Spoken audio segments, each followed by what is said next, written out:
दोस्तों, अगर आपने सीईटी की तैयारी अभी से शुरू नहीं की है तो आपको सीईटी की तैयारी शुरू कर लेनी चाहिए, क्योंकि सरकार का ऐसा बड़ा बदलाव आने वाला है सीईटी को लेकर, जो आपको पास होना एक प्रकार से मुश्किल में डाल सकता है।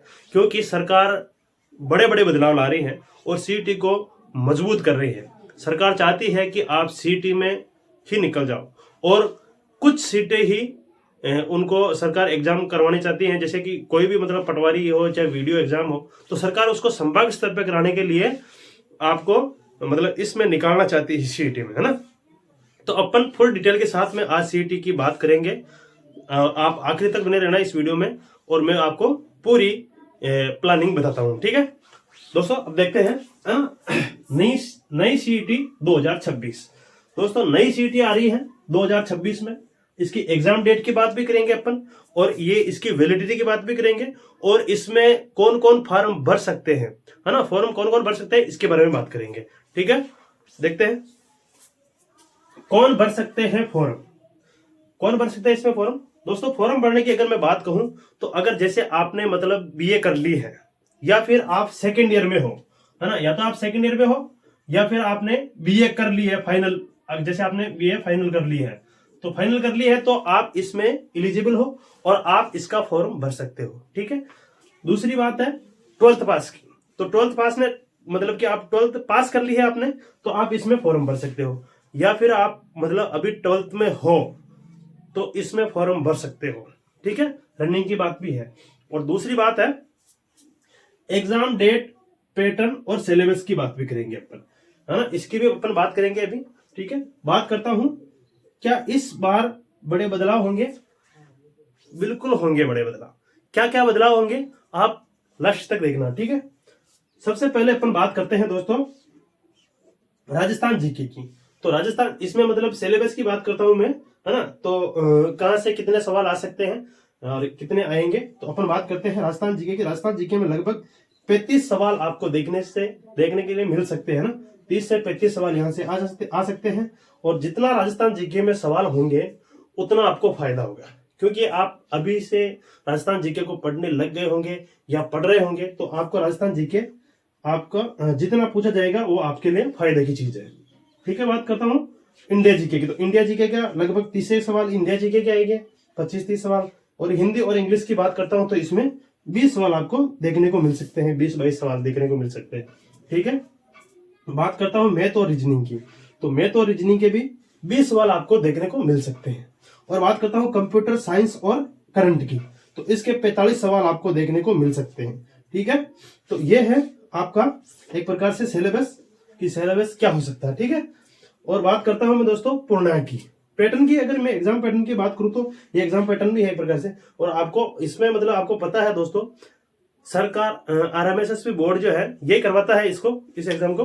तो आपको पता है आरएमएसएसबी बोर्ड का एग्जाम पैटर्न एक प्रकार से बदल चुका है ना। तो वो अब मतलब कठिन स्तर के क्वेश्चन पूछने लग गए हैं, और जो सवाल है वो सवाल काफी मतलब डीपली देने लग गए हैं, और बड़ा सवाल देते हैं ताकि आदमी स्टूडेंट कंफ्यूज हो जाए, है ना। तो बड़े बड़े सवाल अपने को याद नहीं रहते हैं, तो अपन को गुमराह करने के लिए सरकार यानी कि आरएमएसएसबी बोर्ड जो है इतने बड़े बड़े सवाल दे रहा है ना। तो ये पैटर्न आपको अभी दिख रहा होगा।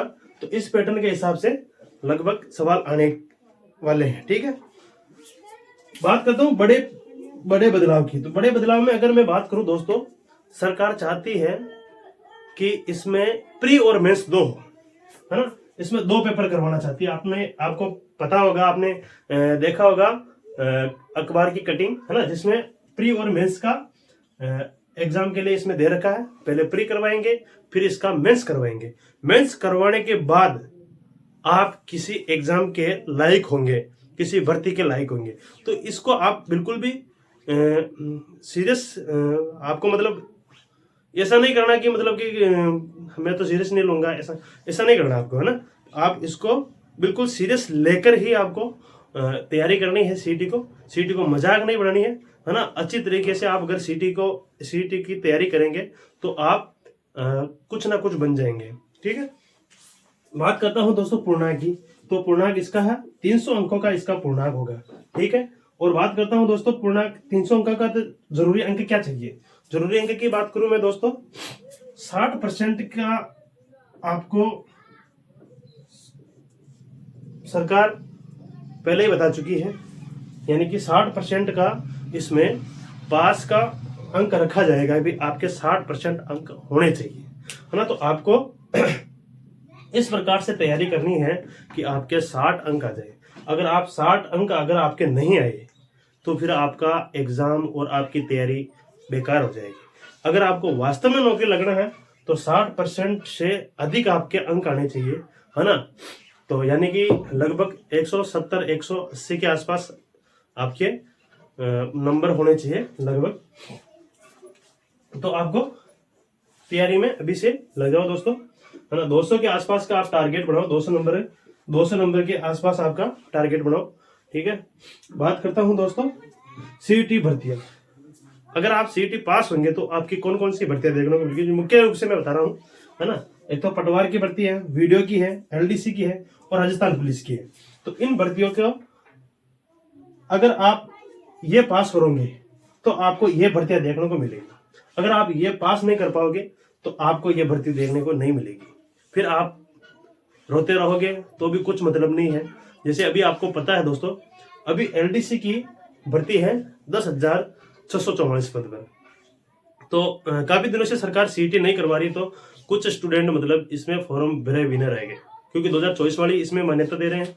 तो आप भी हो सकता है आप में से कोई स्टूडेंट है जो मतलब उसका मतलब ये सीईटी नहीं हुआ हो और इसमें एलडीसी में वो फॉर्म भरने से वंचित रहेगा।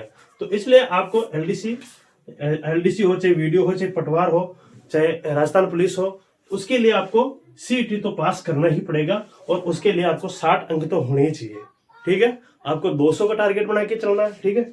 बात करता हूं दोस्तों एग्जाम डेट की।